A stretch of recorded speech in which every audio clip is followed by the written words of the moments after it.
નમસ્કાર, પ્રણામ, સ્વાગત છે તમારો એક નવા વિડીયોમાં। મિત્રો, વધારાની વાતો ન કરીને આજે સીધા જ આજની વાર્તા શરૂ કરીએ। કમલાબેન પોતાના પલંગ પર બેઠા બેઠા પોતાના રૂમને જોઈ રહ્યા હતા।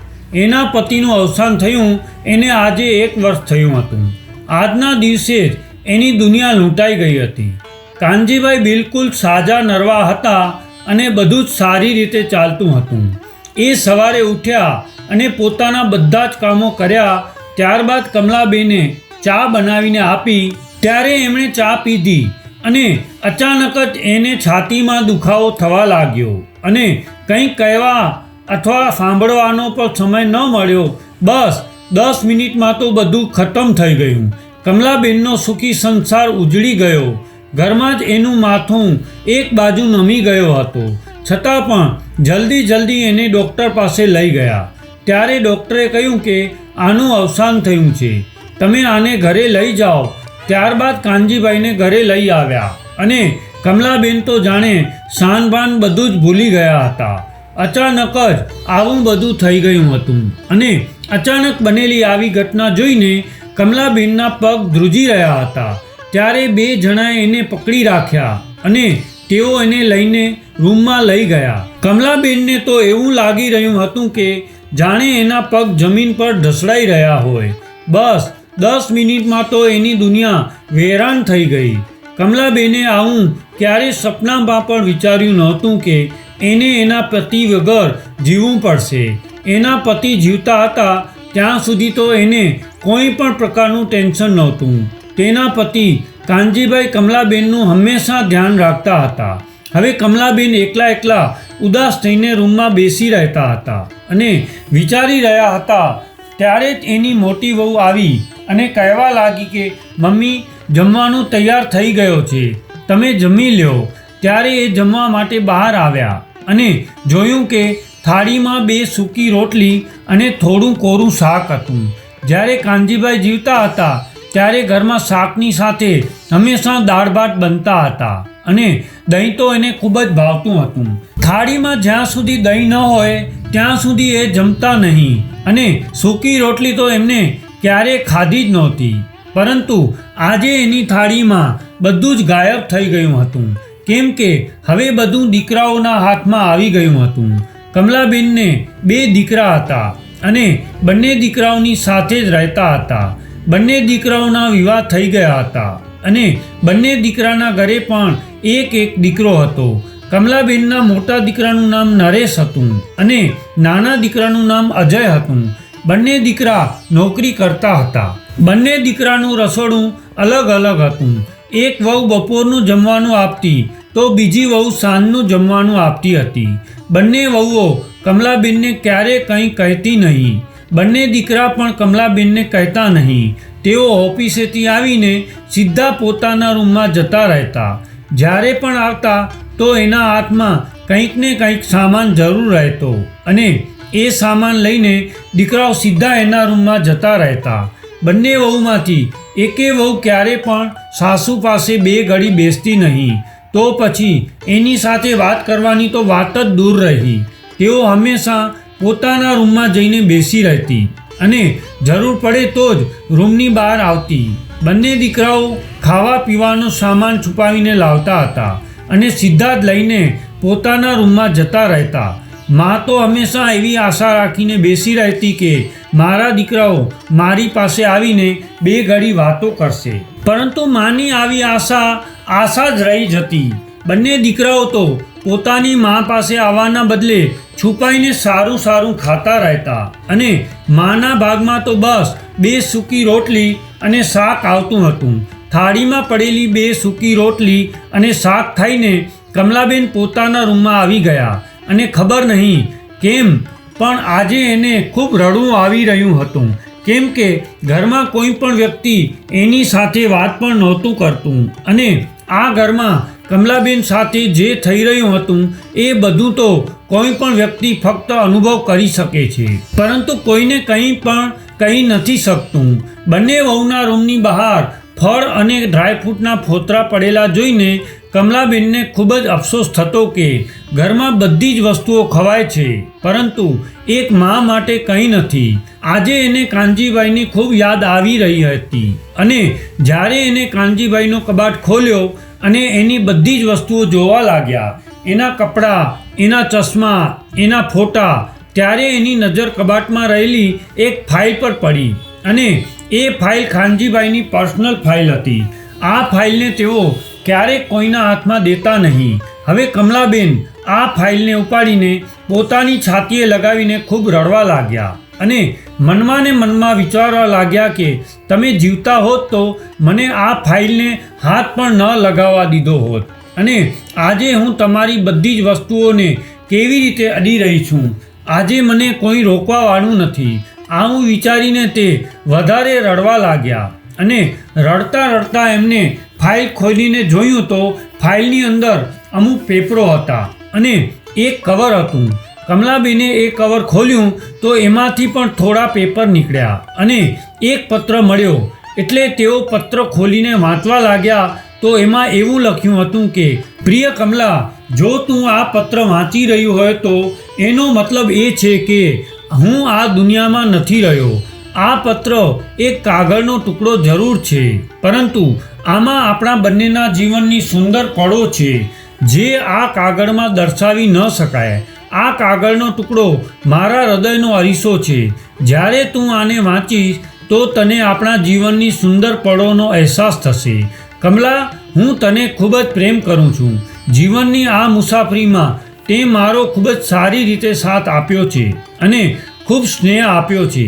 તે મારા ઘરને ખૂબ સારી રીતે સંભાળી લીધો હતો, મારા બાળકોને સંભાળ્યા અને તે તારો આખો જીવન મારા નામે કરી દીધો હતો. એટલા માટે હું હંમેશા માટે તારો આભારી રહીશ, કેમ કે તે દરેક સુખ દુઃખમાં મારો સાથ આપ્યો છે અને હંમેશા મારું કહેવું માન્યું છે, તેમજ એક સારી પત્ની અને સારા વહુ બનીને બતાવ્યું છે. તે મારા અને મારા બાળકો માટે જે કર્યું છે તેના બદલામાં તો હું તને મારું બધું જ આપી દઉં તો પણ હું તારા ઋણમાંથી મુક્ત નહીં થઈ શકું.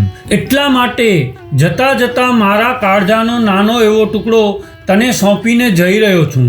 કમલા, આજકાલના સમયમાં દીકરાઓ પાસેથી કોઈ પણ પ્રકારની આશા રાખવી એ પોતાની જાતને દુઃખી કરવા સમાન ગણાય છે.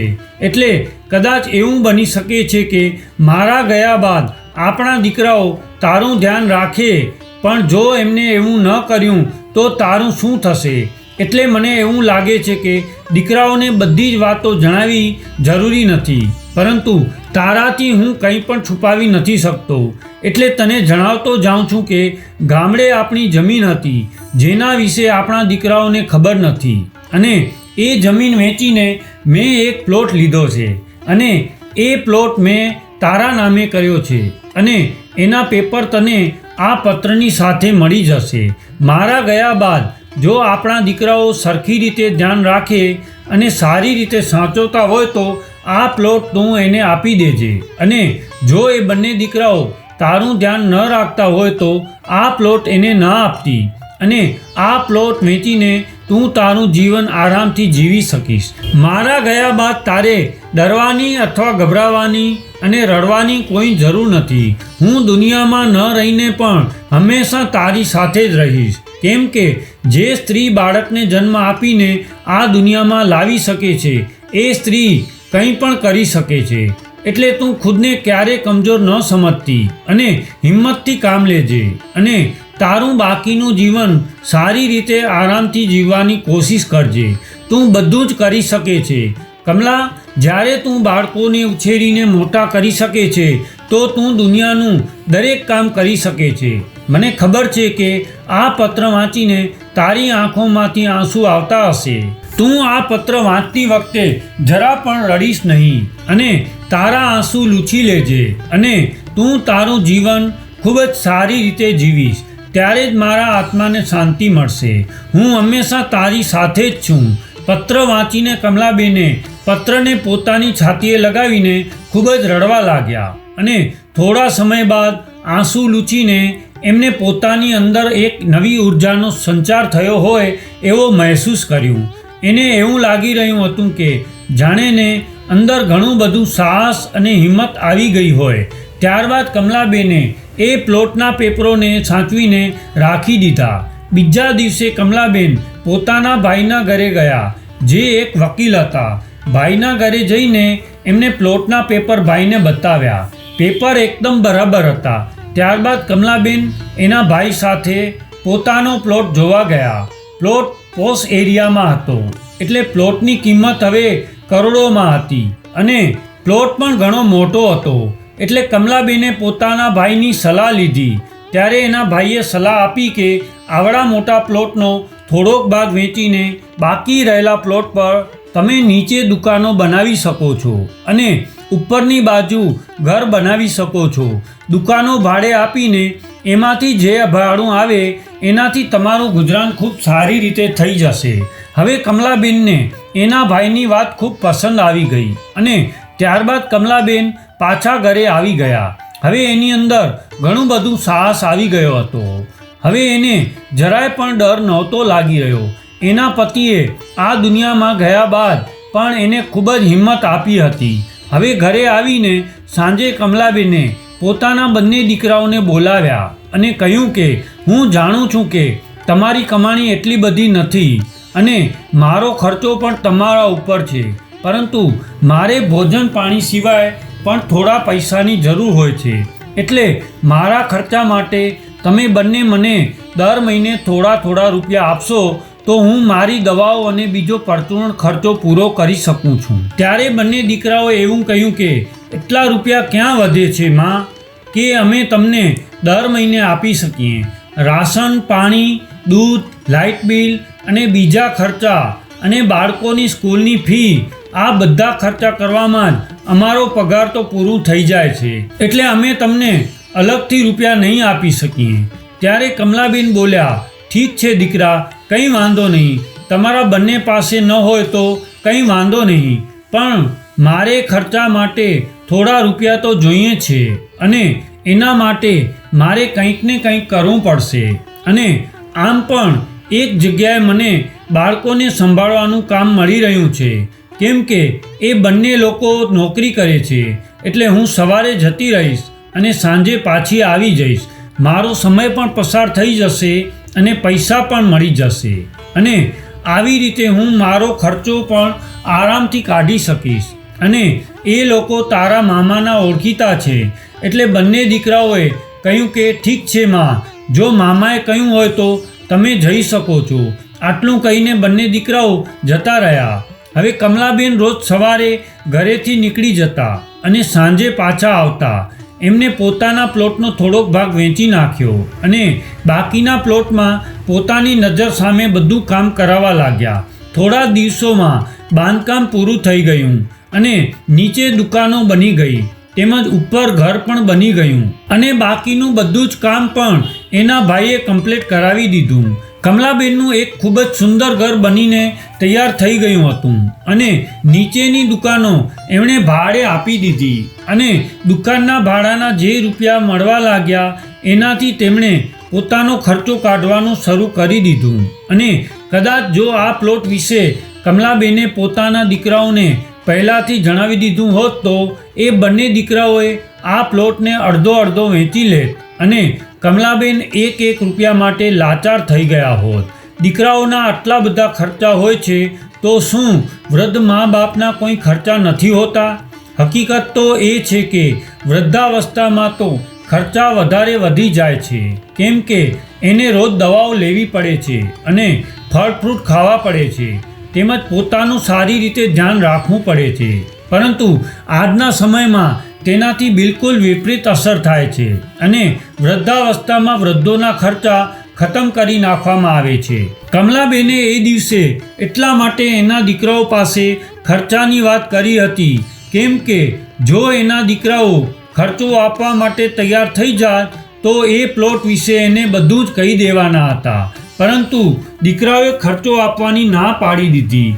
એટલે કમલાબેને આ પ્લોટ વિશે પોતાના દીકરાઓને કંઈ કહ્યું નહીં, કેમ કે પ્લોટ લીધા બાદ એ પ્લોટના માલિક તો બંને દીકરાઓ બની જાત અને કમલાબેન ફરીવાર આમ જ રહી જાત અને એક રૂપિયા માટે દીકરા પર નિર્ભર થઈ જાત.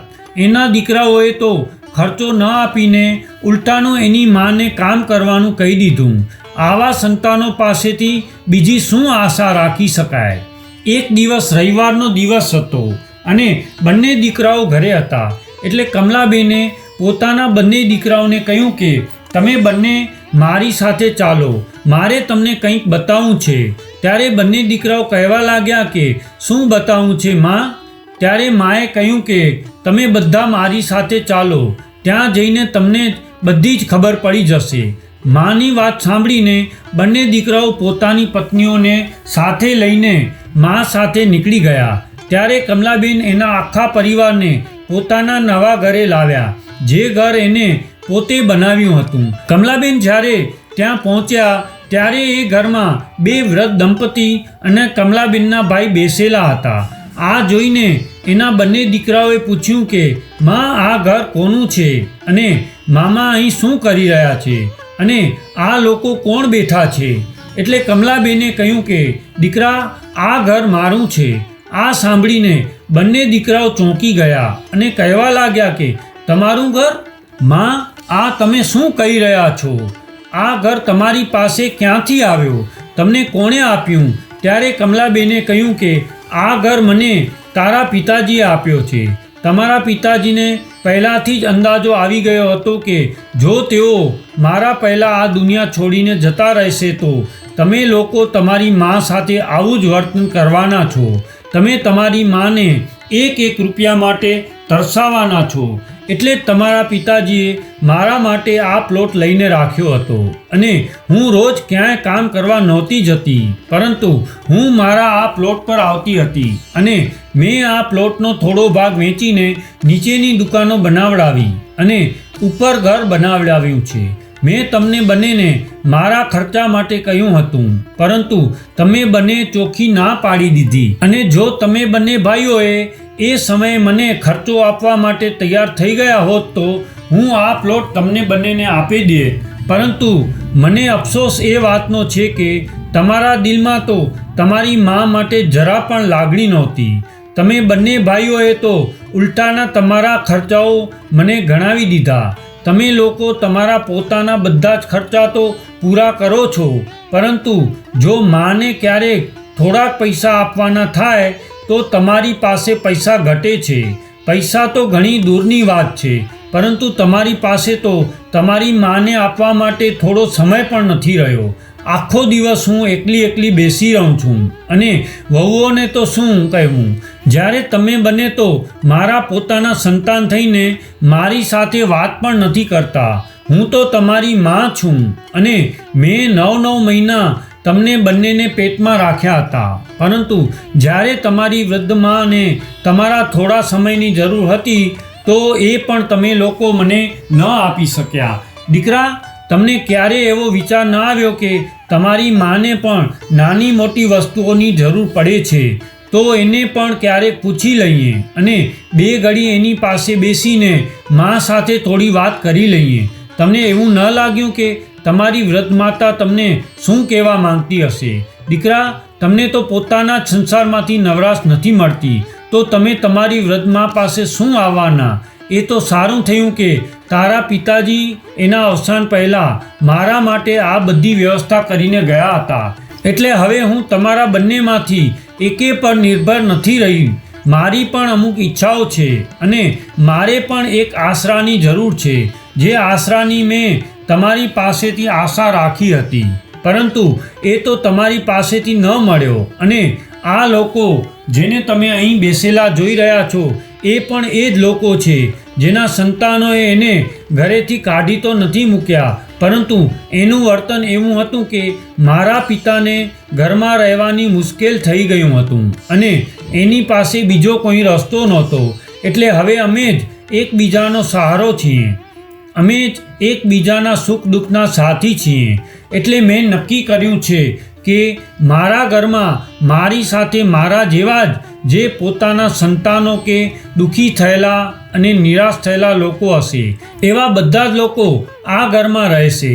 જે લોકોને સંતાનો હોવા છતાં પણ એકલા છે તેવા લોકો માટે આ ઘરના દ્વાર હંમેશા માટે ખુલ્લા છે જે પોતાના સંતાનોથી પીડિત છે.